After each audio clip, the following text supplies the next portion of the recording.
Hi guys, Joseph here. Today we're doing another Joseph car video, and this is our 6th annual top 5 Christmas gift ideas for car guys and car girls of 2024.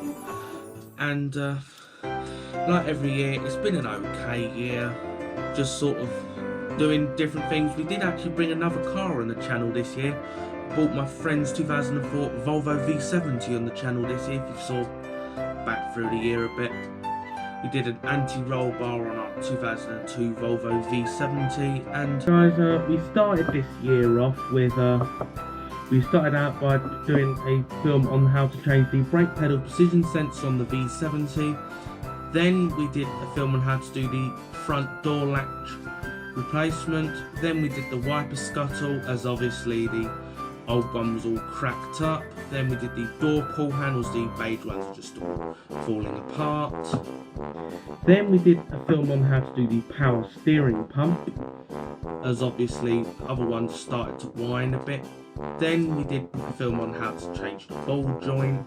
Then we did a front door replacement. The reason we replaced the front passenger doors because we had an accident in it in March this year. A Volvo S80 crashed into us. The car is actually off the road at the moment. Well, I actually haven't got it on the road. And there is also a oil pan gasket is also leaking. So obviously at some point we're going to need to change that gasket before we think about possibly putting it back on the road. At the moment it actually is currently stormed off the road. Also there is no MOT on it, and it also isn't insured. But it's because of those issues. There's no point insuring it if it's not on the road. So until when we've repaired it, we'll put it back on the road. And then obviously after that, we did a film on how to diagnose a misfire on the V70, and yes, there still isn't a thumbnail on the video. I still need to get round to that one, but obviously. The next, we started an interior swap series, so we did the front door, rear door panels, front seat, rear seat. And then we sort of did films on how to change a cam belt on a V70. This is not our V70, this was my friend's V70 I did that on.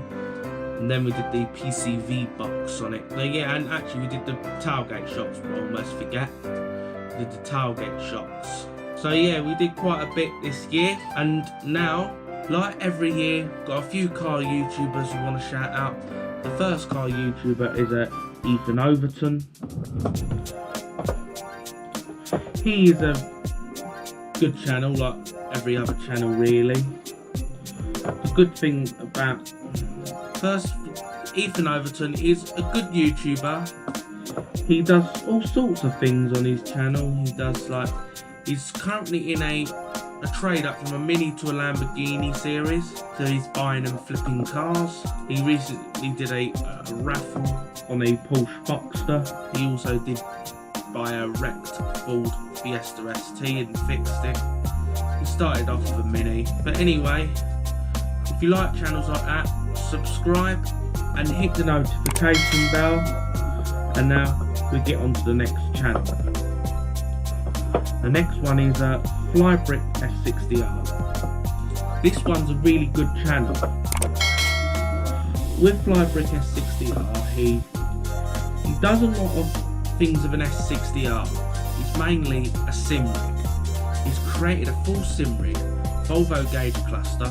Even I used some, he did supply a full code to run a facelift gauge cluster on a Arduino Uno board. So basically you can actually have all the gauges literally react to your game, basically. Yeah. So you can literally drive around like BeamNG drive, and actually its gauges will react to the game. He does own an S60R as well. He has quite a bit on his channel. But anyway, let's get on to the next channel. And the next channel is Car Support. This is a really good channel. He does a lot of buying and selling cars as well. So he does repair cars. He does extensive repairs of cars. Like a few years ago, he repaired a VW Golf GTE electric hybrid. He actually actually got a crashed hybrid back on the road. Yeah, it was even in crash shutdown. It had deployed airbags. He knows what he's doing when it comes to cars. But anyway, that's another good channel. Let's get on to the next channel. The next channel is Salvage Rebuilds UK. That is, you've probably all heard of that channel, especially if you're into repairing cars. They're a buy and sell cars as well. They repair cars. They repair seriously crash damaged cars. There was a van that he bought that he actually would not repair. It was a Cat S, but you saw it. It was extensively damaged. It really should have been a Cat B, Category B breaker. So it wasn't even inspected, and it had given an incorrect category. Cat B means cars should be crushed. Only parts can be salvaged. Obviously, Category A written off cars means that the car's got to be crushed. No parts can be salvaged. That's probably for something like a fatality in the car. That's probably that. But the final channel is the Car Wizard. Didn't have too many this year. But anyway, I'll try to think of some good car channels each year. Car Wizard, again, he's quite good at repairing cars as well. He sort of does things like he did one like how five parts costs $15,000 owner shop. It's sort of all stuff like that. Way over engineered, simple repair cost an Audi A4 owner dearly. Some cars, yes, they are definitely over engineered. But anyway, that's that. And now let's get over to the gifts right now. Right guys, we're over to the car, and obviously as you can see, like I do every single year, I have got the car wrapped in tinsel and Christmas lights all the front. People are looking at me very weirdly in my driveway because I have a car, but they are quite used to me right by now. Here goes all the tinsel. And anyway, any second now, the first gift will appear here right now. Right guys, this is number one, and this is a portable jump starter. These are very useful, these things are. Having it a year, I didn't think I'd be using it as much as I've used it. I've used it a couple of times. Yeah. It comes in a small pack like this, and inside it, if you open it up, it's got your jump leads right here. These are the leads you use to jump the car. It also does come with a charger. I think that is if you wanted to power up a tire inflator if you're using. And this also can charge your phone as well. I've never used it for that, so I don't know how that works. I've never used that facility on it. Obviously, the start thing, it plugs in there. And obviously, at the front, you can use all this to fully charge. If you switch it on, it'll tell you how much, but if you plug it in there, it auto switches on, so it automatically jumps out your car. See, if you hold it for 3 seconds,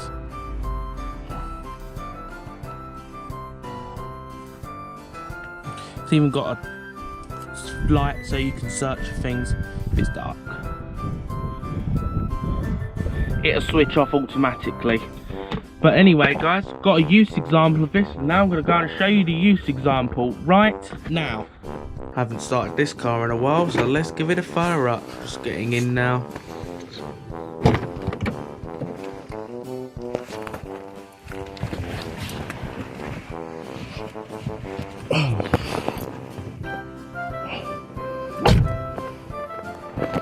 Let's put the key in the ignition. Oh, sounds a bit quiet. I'll open the window anyway. Sounds a bit low on power.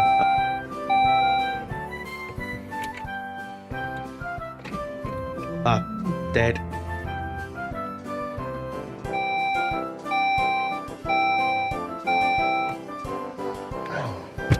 For God's sake, I was just going to start that. Well, let's get this started now. So let's pop the hood.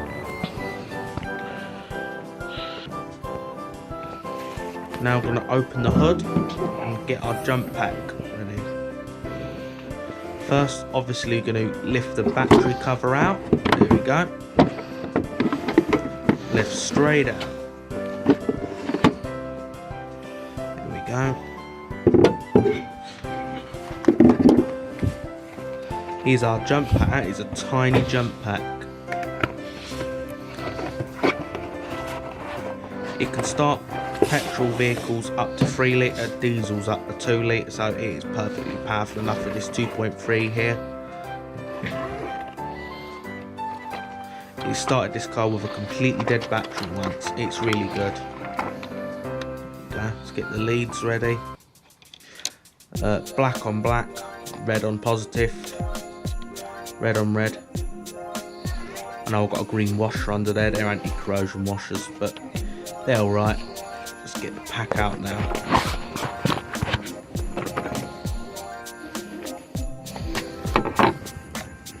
And now we're just going to connect up the pack. There we go.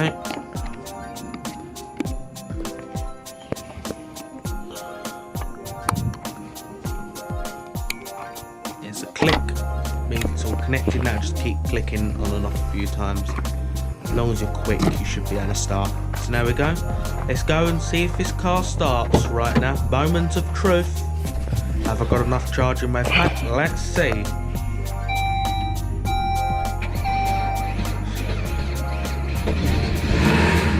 She is alive. That's good. Now let's go and disconnect our jump pack.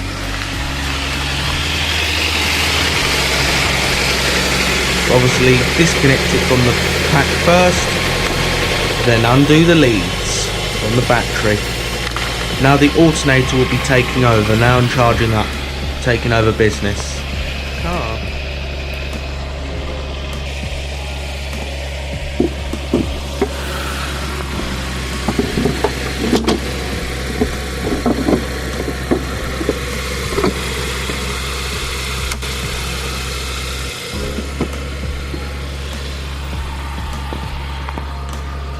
Now we're going to shut the hood or bonnet, whatever you want to call it. There we go. Now we're going to jump in.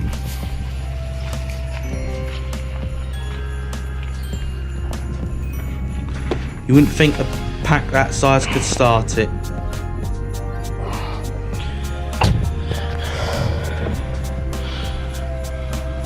Shut the window now. And let's unfold the mirrors.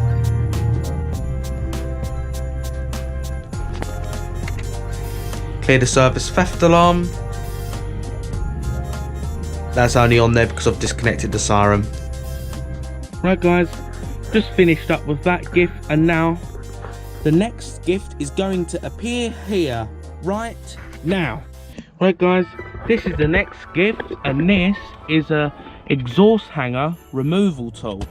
So if you do a lot of exhaust work, this comes in really handy, because what's normally difficult to try and push the rubber out is this, with a squeeze it pulls it out. So it makes your life a lot easier, especially if you do a lot of exhaust fitting. Because if you're a DIYer, it's just handy having it in your toolbox.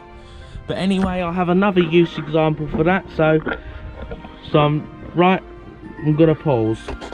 Right guys, to use this exhaust hanger, you start by obviously squeeze it on the exhaust hanger, as you can see my granddad is doing right there. Keep squeezing it. I'm gonna try the front. The front one is not as easy to get to, as you can probably see right now, but it is possible to get to it. So what we're sort of doing, I'm sort of pushing the back box over a bit. Yeah, there we go. I was actually doing a rear anti-roll bar at the time of this. Hence why I'm trying to pull the exhaust out so I could put the new anti-roll bar. So there we go. We're going to push the exhaust hanger off. Squeezing it. It's going to be a bit light when I say that. Trying to hold the exhaust here so it doesn't fall. So wiggle. Pull design there.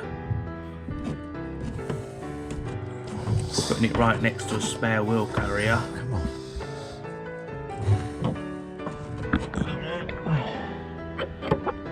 Stuck in There you go. Just a bit of a push with the hand. there. Yeah, got it. And off it comes. There you go. Right. Well, just finished with that gift, and now the next gift is going to appear here right now. Right guys, here's the next one. This is a spark plug gapping tool. So if you do a lot of tune-ups on a car, this is a very useful tool because this can get the gap of your spark plugs just right. It starts off thin and gets thicker and thicker and thicker, and it even tells you the gaps if you read the numbers. It clearly has 0.020, so 0, so it's got a dot, 020, it goes up to 0.1. But anyway, that's that, and I've got another use example for that, so I'm quickly going to go and now show you the use example, so I'm going to pause. Right guys, to use this spark plug gapping tool, obviously you would remove your spark plugs. Obviously if you know how to work on cars, you should know how to take spark plugs out. If you're into checking the condition of your spark plugs, or if you're changing spark plugs, you always want to check the gap. It also depends on the only type of spark plugs you can gap are these single prong ones like that. If they're 2 or 3 prong, you can't do it. The way this works, start at the thin side and put your plug under it.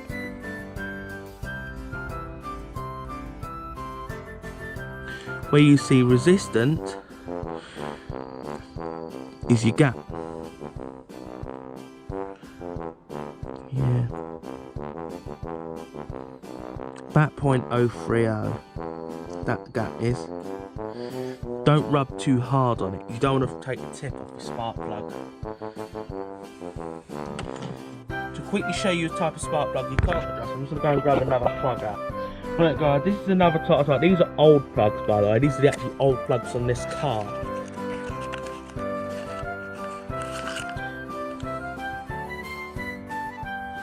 If they're too tipped like that, you've got an electrode inside, you can't gap those. So if these are worn out, you can't try and get more life out of these plugs, they had it. So just keep that in mind. What I always do guys is I always try and go for single ground electrode because I like to gap my plugs. So this time for this car I've gone for single ground electrodes so I can always gap them. So that's why I go for single ground electrodes. But now let's get on to the next gift right now. Right guys, just finished up with that gift, and now we're going to get on to the next Christmas gift right now. So the next gift is going to appear here right now. Right guys, this is the next gift, and this is an ignition spark tester. So this is another really handy tool, especially if you have a non-running vehicle, a car that doesn't start. This could tell you if you're getting spark. And like all the others, I've got another use example for this one. So quickly, I'm now going to go and show you the use example right now. Right guys, one of these spark plug testers are used if you have a car that's a non-runner like this one is now. In my case, to make mine a non-runner, I've actually pulled the fuel pump fuse out. That's why mine a non-runner. But anyway, I'm going to get all the covers off to the spark plugs. Right guys, the cylinder we're going to show off here, we're going to show off cylinder, we're going to have to disconnect the coil temporarily. So we can remove the coil vehicle. It's not very tight, it's just one held in by tender. You won't be able to do it if you're using a full-on coil pack like a Saab. Yes, you had 4 of them.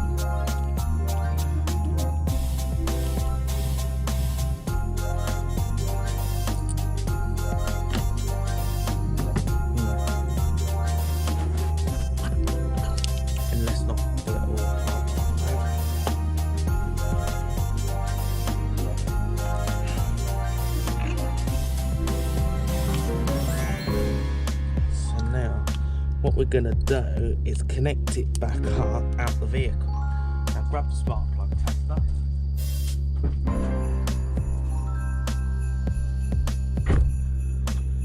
Here's our tester. You pull it apart.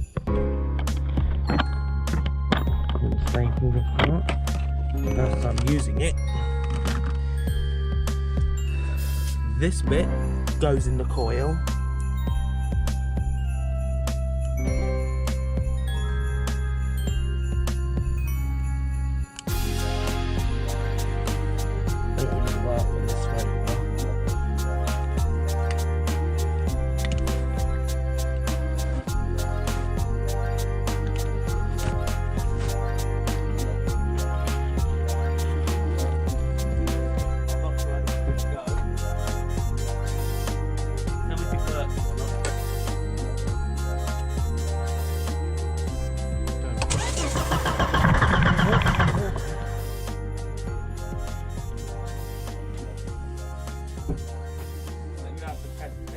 Yeah, okay.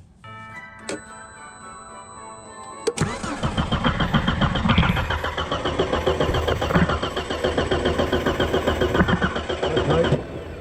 Is it working? Your 6 slightly flashing.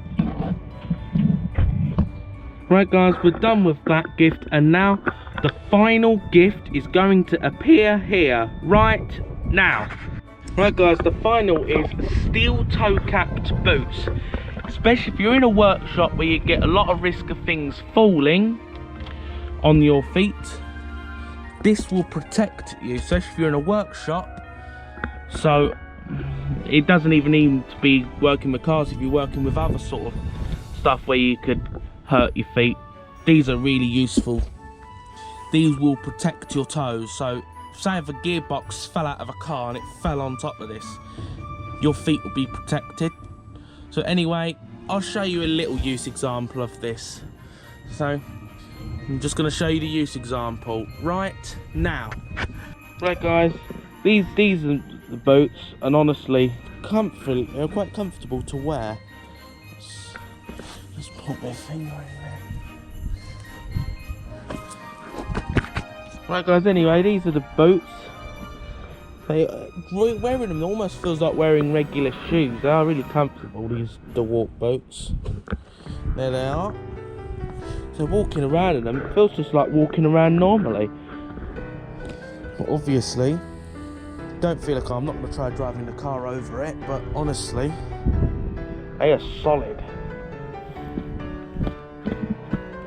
I'm only hitting it with a hand, but I could hit them with a hammer and it wouldn't do anything. They're quite solid.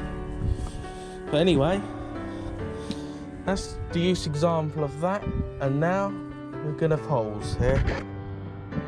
Well right guys, that is practically it of all the gifts, and now we're gonna pause and go off and end off this video.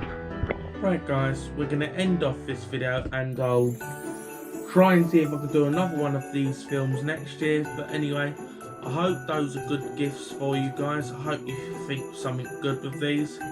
But anyway, if you enjoyed this video, please give this video a thumbs up, as that helps YouTube recommend my content. Subscribe to the channel so you don't miss any content like this. Share this video with your family and your friends, and have a nice day.